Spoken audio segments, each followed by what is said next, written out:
Assalamualaikum warahmatullahi wabarakatuh. Perkenalkan, sebelumnya nama saya Rika Melia dan teman saya Nama saya Rizka Oktavia.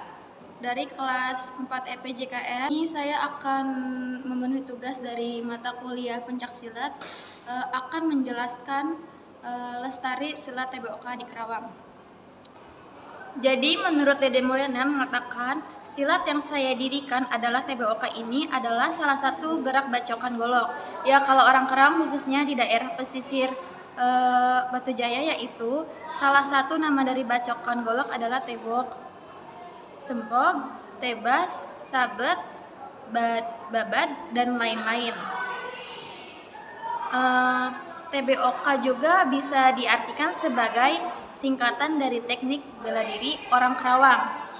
Nama padepokan yang juga nama aliran jurus dari seni bela diri yang diajarkan nama dari jurus juga, yaitu jurus TBOK, yang merupakan jurus silat golok yang juga punya karakter dari golok lubuk, yaitu golok yang dijadikan lambang atau logo Kabupaten Karawang. Berdirinya padepokan ini diawali dari kecintaan diri sendiri sebagai orang Karawang terhadap Karawang dan terhadap salah satu senjata yang dijadikan lambang di Kabupaten Karawang. Dari hasil telaah golok lubuk inilah selanjutnya tercipta jurus-jurus dengan karakter tebasan golok lubuk. Karakter sabetan golok lubuk ini berbeda dengan golok biasa.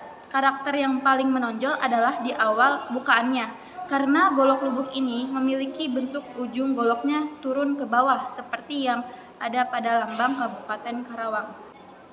Dede Mulyana juga menjelaskan filosofi pencaksilat yang ada di padepokan TBOK. Kalau kita kasih lihat lambang dari TBOK, ada masjid dengan 4 tihang atau pilar dan 3 suhunannya dan sebuah golok di atasnya serta perisai berbentuk lingkaran. Dari padepokan TBOK ini, filosofi utamanya terkandung dalam filosofi golok lubuk, yaitu kuat, tajam, dan semakin ujung semakin turun ke bawah. Berharap ini dapat membentuk karakter generasi muda Kabupaten Karawang yang kuat fisiknya dan tajam pikiran serta mata hatinya. Dan tidak lupa kalau golok ini punya karakter yang semakin tinggi semakin menurun, seperti filosofi padi. Semakin tinggi derajat seseorang, semakin tinggi ilmunya, semakin tinggi kedudukannya, maka semakin merunduk dan rendah hati orang tersebut. Selanjutnya, 4 pilar yang ada pada lambang padepokan TBOK ini bermakna mutiara yang Allah anugerahkan kepada manusia. Yang pertama, akal; yang kedua, akhlak; pertama, yang ketiga, rasa malu; permata yang sempat, amal soleh yang harus dijaga dan dipelihara sebagai dasar kekuatan perlindungan diri agar selamat di dunia dan di akhirat. Selanjutnya, 3 suhunan bermakna tercapainya derajat Islam, iman, dan ihsan serta tegaklah tauhid dalam diri dan jiwa kita. Bagaimana cara agar anak-anak zaman milenial mau belajar silat dan bagaimana mensosialisasikannya? Ini berkaitan dengan latar belakang didirikan padepokan TBOK agar anak muda di Karawang ini bisa dan mau kenal pencaksilat dan terarahkan ke hal-hal yang positif. Di tembok juga diajarkan jurus silat yang lain karena penasehat dan pembina kita ada dari berbagai aliran silat. Salah satu cara saya mensosialisasikan pencaksilat ini melalui masjid-masjid. Masjid ini saya jadikan tempat untuk anak-anak muda mau sholat dikasih jurus-jurusnya, tapi malah lebih banyak kita kasih pendidikan, pengetahuan, keagamaan sehingga kuatlah akalnya, baguslah akhlaknya dan memiliki rasa malu. Kalau punya rasa malu akan bisa melakukan hal-hal yang baik, beramal soleh bukan amal salah. Tentunya selain sebagai seni bela diri, pencaksilat memiliki beberapa aspek. Dede Mulyana menjelaskan diantaranya. TBOK atau saya di Tebok memaknai pencaksilat itu sendiri. Saya sepakati di TBOK pencaksilat ini berasal dari 2 suku kata, dari kata pencak dan kata silat. Kalau orang Jawa atau Betawi, pencak itu diartikan gerak, dan kata silat itu kata serapan dari bahasa Arab yang artinya hubungan. Jadi kalau diartikan secara sederhana, pencaksilat itu adalah gerak yang berhubungan. Satu gerak dan gerak yang lain yang saling berhubungan. Antar gerak tersebut dan membentuk pola gerak baik tolakan maupun tangkisan atau serangan dengan tujuan sebagai pembelaan diri atau perlindungan diri. Aspek tersebut yang pertama ada aspek mental spiritual bahwa TBOK ini bukan hanya latihan jurus silat, tetapi juga latihan mengaji, tashin, kiroat, kajian-kajian, kitab Al-Quran, dan lain sebagainya. Yang kedua ada aspek seni.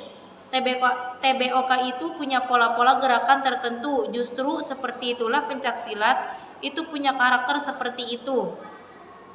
Yang selanjutnya ada aspek budaya.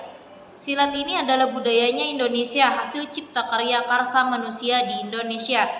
Yang selanjutnya ada aspek olahraga. Bukan hanya sekadar olahraga, bahkan secara fisik, gerakan-gerakan itu berarti mengolah tubuh, melatih kebugaran tubuh, sudah pasti itu aspek olahraga. Makanya kita mengolah diri, mengolahragakan diri kita dengan jurus-jurus yang diajarkan dan juga mengolah hati dan pikiran. Gimana cara melestarikannya? Cara melestarikan pencaksilat di daerah Karawang dari diri sendiri dilatar belakangi rasa cinta saya menjadi masyarakat Kabupaten Karawang. Kesukaan saya terhadap golok lubuk ini saya ciptakan jurus tebok, itu salah satu cara saya melestarikan silat di Kabupaten Karawang ini. Sesuai dengan filosofinya yang terdiri dari 4 yang jurus-jurus dan 1 jurus adukan, di semuanya jadi ada 5 jurus. Ada 5 yang pertama jurus lubuk atau jurus dasar atau jurus-jurus tegak, kedua jurus tunduk, ketiga jurus runduk, keempat jurus tubruk, yang kelima jurus aduk ini bisa 1 ke 4 3. Harapan saya terhadap pencaksilat di Karawang sebagai generasi milenial, pencaksilat ini khususnya daerah Karawang ini bisa berkembang dan silat ini tidak disalahartikan dan disalahgunakan. Bisa silat harus bisa mengayomi, bisa menahan diri, bukan malah anarkis dan arogansi.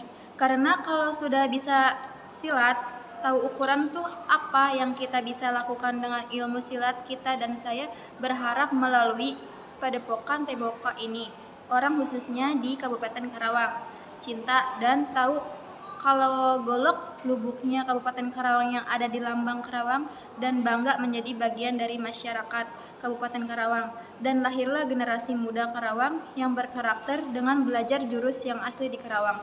Saya berharap ini ya lewat para stakeholder, lewat para pemimpin budaya ini bisa lebih cepat kembang. Kalau TBOK hanya sebagian kecil di wilayah Karawang, akan bisa lebih berkembang lagi jika ini diambil diprogramkan oleh para pemimpin, misalnya masuk ke ranah pendidikan silat menjadi ekstra kurikuler wajib. Masyarakat Karawang ini saya berharap kembali mengenali jati dirinya sebagai pangkal perjuangan melalui silat TBOK yang dikenalkan dan yang lainnya menjadi perlindungan atau menjaga dan membela diri Kabupaten Karawang baik secara jasmani maupun rohani. Sekian penjelasan dari kami, kurang lebihnya mohon maaf. Terima kasih. Wassalamualaikum warahmatullahi wabarakatuh.